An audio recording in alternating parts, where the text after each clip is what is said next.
OK，Hello，大家欢迎回来我的频道。我上个礼拜呢刚上了一部春训 Vlog 的影片，不知道大家喜不喜欢这种主题是非常鲜明的 Vlog。其实我一直都不是棒球迷，但是我生活周遭总是有棒球的知识吸收。那因为其实棒球对于美国人来说，它就是生活的一部分。那我的频道的宗旨就是基于要记录我在美国的生活，所以我就决定跟拍，然后顺便去玩一玩。那我知道上支影片的片长有点长，可能我太兴奋拍了太多片段了。那我一开始有想说我要不要剪成2支，那最后还是一部直接了结。不过呢，我还是有很多片段不想放弃，所以我这次决定来总结一下春训的行程跟攻略。虽然上架的时候春训已经结束了，但是如果你看了我的 Vlog 或者是这个行程攻略有兴趣的话，就作为明年想要去春训的人一个参考。那我们一起看下去吧。首先是行程安排，春训呢时间通常是在2到3月，那白天的温度大概就是23到28度左右，基本上太阳晒久是会觉得热的。但如果你是在阴影，然后又被风吹到的话，会稍微有点冷。我觉得大部分的情况，气温是非常舒服的。回到行程的安排，首先你要先决定你想看什么球队，因为基本上所有的球队虽然都坐落于凤凰城的周边，可是呢，总有一些他们是比较靠近 Peoria。那不管你是从台湾来，或者从其他州进到 Arizona，我的建议就是租车行动，因为像我们从 Peoria 到靠近凤凰城周边的巨人球场，就大概要40-50分钟，那这是最远的。那平常我们都在 Peoria， 大概就是15到20分钟移动的方式。那建议你们呢提前规划好行程，然后请好假，不要像我朋友出发前还在开会，有可能会错过一些过程。讲太多话了，太认真上班了吧？那接下来就是细到春训的场地，你可以事前先去网络上看看他们的layout， 就是看他们的地图。基本上3-4个大球场聚在一起的都是大联盟的训练场，那小联盟训练场就是大概4-5个，然后比较分散。有时候小联盟的训练场是不会开门的。好，相信特别去了春训，应该就要看几场便宜的球赛吧。因为我记得我们有一场是专门去看大谷翔平的，然后我们买的位置算是偏前面，然后又偏就是又在内野里面。我记得那个场票大概50块左右。但是呢，据我所知，就是例行赛开赛季第一天，道奇球场的票好像在外野，总之就不是精华地段、精华座位，一张票要90块。但你也不知道你能不能看到大谷翔平 ，See？ 所以呢，我觉得是可以去看一下球赛，而且至少你可以用比较便宜的价钱买到比较前面的座位。那我这次观察呢，虽然球场都比较阳春，可是应有尽有，就是基本的座位。但是呢，又是道奇的错，道奇的场居然座位没有饮料架，我觉得超怪。没有饮料架。那至于我印象最深刻的就是教室的春训主场，我觉得他把春训主场规划的像 San Diego 这边的足球场。风格蛮一致的，就是非常的亲子友善。这有一个沙坑，还有炮台、帆船，然后是一个小朋友的 playground。我觉得 Padres 的球场就打造很像 San Diego Petco Park， 就是很适合亲子和乐的地方。那里有爸爸助理区。这让我就是深深感受到，我觉得棒球这件事情是深入在美国人的生活当中。那你也可以就是很可以感受得到，就是看棒球对美国人来说，它就是一个大型的友会，就是有的吃，有的喝，有的玩，有的看。那我也看到有一些公司，他们把团建活动就是直接办在球场，然后就是大家就喝个啤酒 hang out 啊，就不一定有人在看球赛，但是整个气氛是非常欢乐而且轻松的。好，是球迷体验。我觉得球迷体验是春训的最大的重点。虽然春训是球员密集训练的时间，但他们的心态会比较轻松一点。只要球员有空，签名、拍照都可以。好，那我这部分会分成就是签名有什么 people 啊，然后你要带什么东西去签，还有我就是观察到的跟签名拍照有关的差异。那球迷体验第一个我要讲签名的拍照的时机跟位置。好，时机的第一个呢，就是你要看准球员在移动训练场跟训练场之间，他才有机会。但是呢，你要知道这个球员他是练完还是刚要进去练。通常练完时机比较好，那刚要进去练，我觉得机会都不大，或者是他赶着去做下一个训练。因为你要想象，就是球员就是在上班，他就是没有空在那边偷闲摸鱼的时候，那就是真的没有机会。那第二个是位置，我要举教士场的为例，因为教士场大部分的球迷都是聚集在守备练习场外面的栏杆，那边是最有机会跟球员互动的地方。那我就会发现有好多小朋友都会挤在栏杆处，那我就发现塔蒂斯要出来了，我就快点去栏杆处。可是我觉得我算靠近那个守备练习的门，可是呢，我排在第二层第二排的人。我是第二排的人，基本上我的手伸出去是可以牵得到我的球员卡，但是没牵到就是没牵到，我的位置就是错了。我现在跟一群小孩在那边抢，然后拿签名，很紧张。刚刚 Tatis 就在我前面，但我还是没拿到。我就苦守在那边，然后呢，我开始想说我要就是想办法钻进去，结果就有2个小朋友离开了他们的位置。因为我觉得小朋友不太知道他们到底在排什么，或者是要给谁签名，所以呢，他们就耐不住性子，他们就离开了。那我就钻到，我就大概往右前面都移动个2格，然后是第一排，所以10分钟之后我就签到金河成。baby 签到了，马上看，好送 King。我就是说，我觉得这个时机跟位置都非常重要。那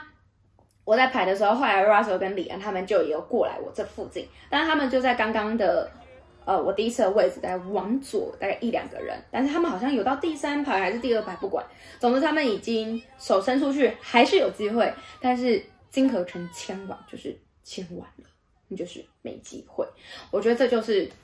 时机位置的重要性。那刚刚这些都是练习场部分，我们再会讲到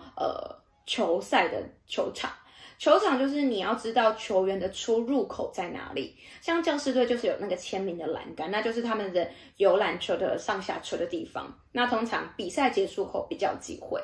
但像酿酒人球场，他们就是阶梯式的，那你就是要在阶梯式，它其实就是阶梯式离开球场，然后去到游览车，也就是这个中间。然后呢，另外一个就是球员休息室旁，但是球员休息室你要球员有空，他才愿意帮助你，懂吗？就是才愿意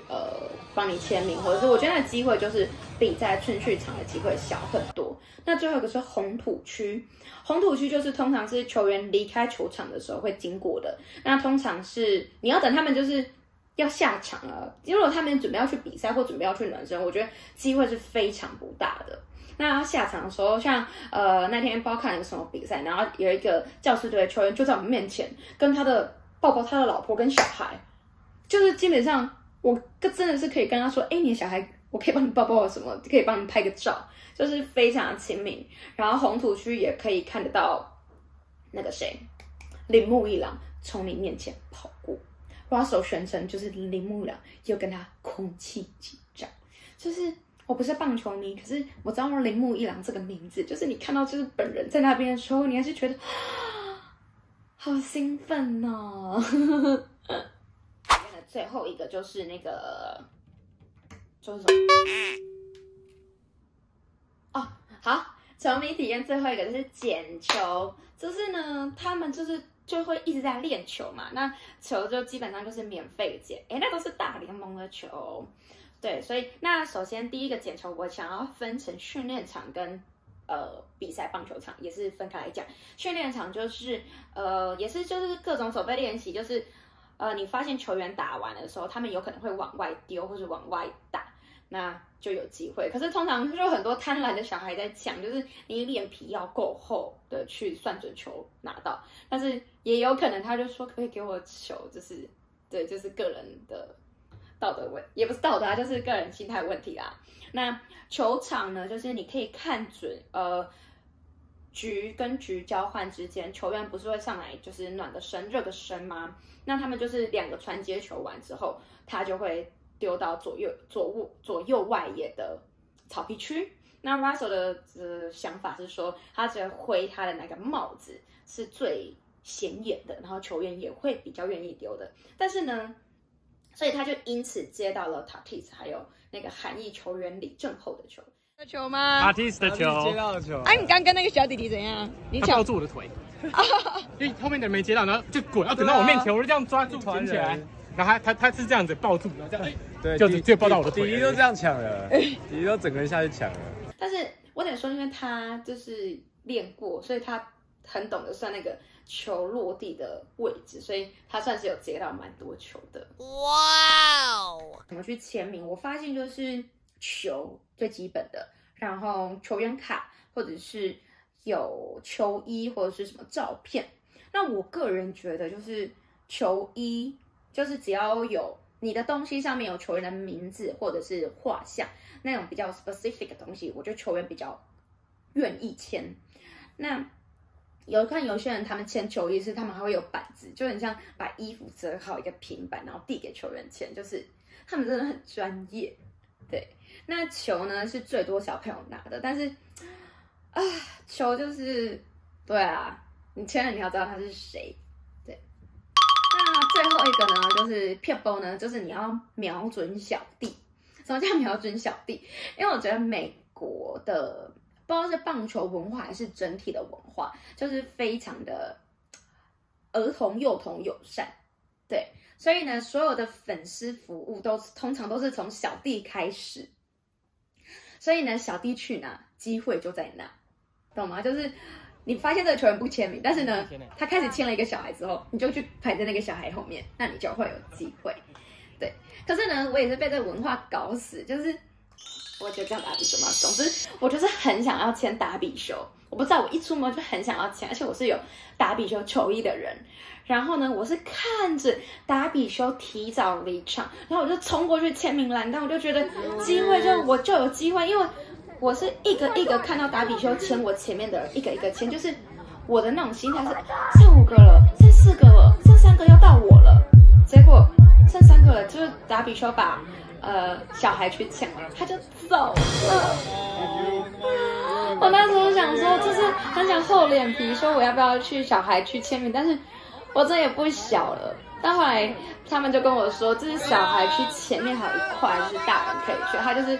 特别有一个专门小孩区。因为我那时候还有看到比较大的人进去，我第一次大喊我就说 Let's kid friendly zone 但是没签到，就是没签到。帮我配个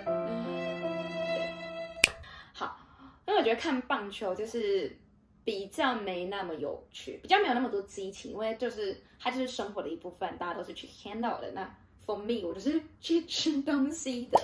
所以我这次在球场有吃到比较多特别的食物，也不能说特别啊，当然就是基本的热狗堡、汉堡、炸物是都有。那我这次有吃到比较不一样，就是那个热狗堡，你就想象那个 Costco 50元的那个热狗堡，可是它有加上一些炒洋葱、炒甜椒跟一些 cheese 起司酱。那我觉得这个食物它就是让这个普通无聊到不行的热狗堡，让它口感层次提升，然后食物有被升级了一下。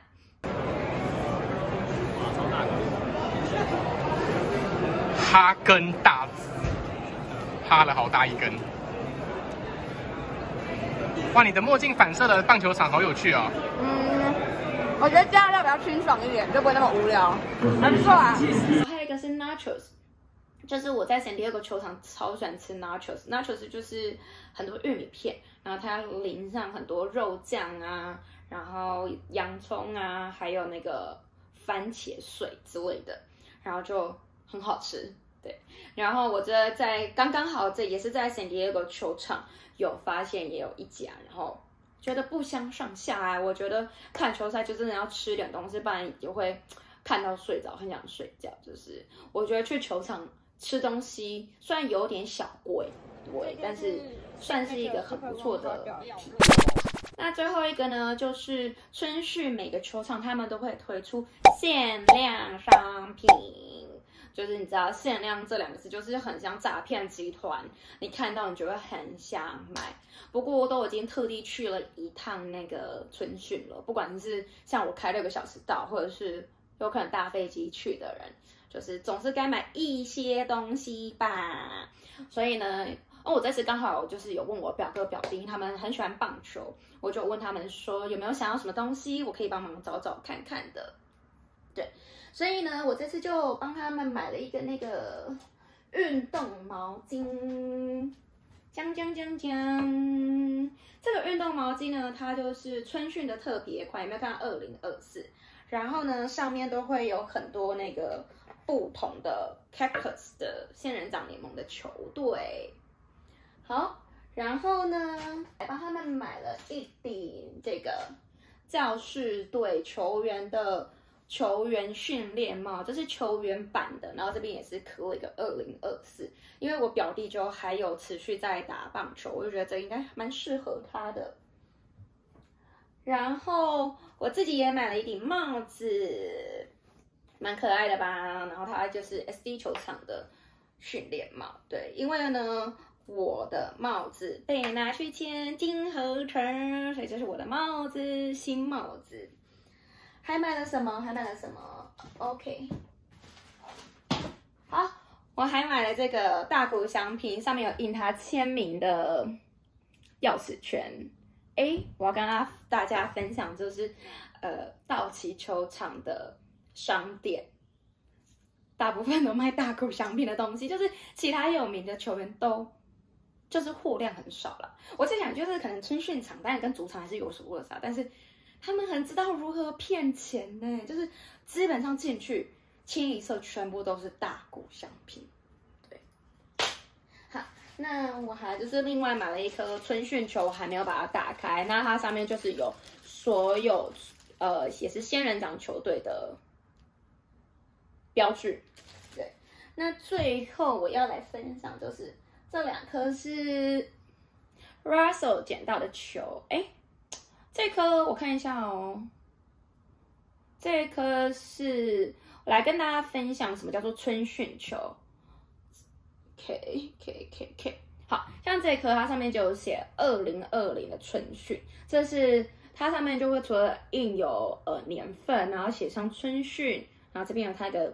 标志。这个是他好像那时候去天使球场看大谷翔平跟张育成的时候捡到的。那这一颗是今年捡到，他没有写上2020，但是这是今年，就是他从 Tatis 手上拿到的，就是他很兴奋。对，好啦，那我的开箱跟这次的行程攻略的影片大概就是这样子，不知道大家喜不喜欢我这次的分享？那对于棒球小白来说，是不是对春训有更多的了解？那不免俗的，我还是就是来分享一下春训的所有花费。那从住宿开始来讲好了，因为住宿我们都看的球赛都在 Peoria， 所以我们是住在 Peoria 的朋友家，所以住宿是0元，真是太感谢我们的朋友了。对，然后车子的部分，因为我们是从 San Diego 把车子开到 Arizona， 那我们就只有油费。那加油大概加几次，就是2周来回各1次，然后中间好像在 AZ 的里面又加了1次，所以总共也才110块，因为 AZ 的油真的很便宜。好，那食物的部分呢？因为我们早餐基本上不是没吃，就是吃的很简单，所以就是没什么在计算的。那通常一天至少会吃1到2次的球场食物，我们通常就是一个鲜食配啤酒或者是酒，对，然后大概吃了5场，所以就是花了120块。这个中间我们有40块是去吃那个寿司吃到饱，所以其实这没有到太贵。对，然后纪念品加代购，像刚刚那个毛巾，我买了2个帽子，然后2个球员帽，对，还有钥匙圈，这样差不多花了300块。那球赛真的很便宜，5场才花了350块。就是如果你真的很喜欢棒球或大联盟的话，你有机会一定要特地规划这个旅程来看春训，你会有种物超所值，或者是更接近明星球员的感觉。好，那以上呢是我这次春训的行程建议跟攻略，希望大家喜欢这次的影片。那我们下支影片见喽，拜拜拜拜拜拜拜。唉。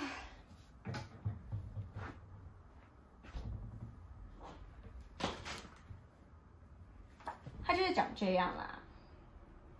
长这样，我不想拆开了，我觉得还蛮不错的，海边必备。不觉得我这帽子很可爱吗？这个颜色非常女生又夏天，就是一个奶油白啊。然后它这是一个春训的 SD 教士队的春训帽，上面就会写一些字，就很诈骗集团，但还是蛮可爱的。